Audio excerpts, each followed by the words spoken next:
News असल गुजराती मिजाज।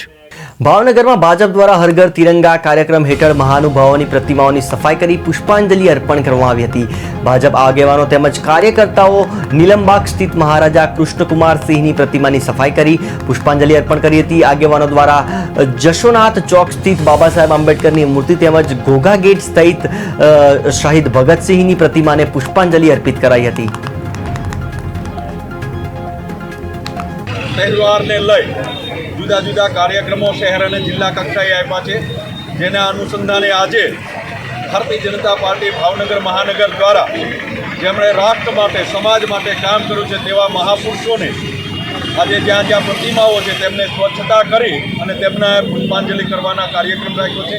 એ અંતર્ગત આજે ઘોઘા ગેટ ચોક ખાતે અહીંયા સૌ કાર્યકર્તાઓએ માનનીય મેયરશ્રીની ઉપસ્થિતિમાં વીર ભગતસિંહના સ્ટેચ્યુને પુષ્પાંજલિ કરી છે। આવનાર 13 તારીખે વહીવટીતંત્ર અને સમગ્ર શહેર અને પાર્ટી દ્વારા એક તિરંગા રેલીનું આયોજન કર્યું છે। ગણેશ મહેતા મેદાનથી ચાલુ કરી અને શહેરના માર્ગો પર પડશે। 14મી તારીખે રાત્રે 8:30 કલાકે સરદારનગર સ્વામિનારાયણ ગુરુકુળના ગેટ ખાતેથી વિભાજન વિભીષિકા અંતર્ગત એક મૌન રેલીનું પાર્ટી દ્વારા આયોજન કર્યું છે।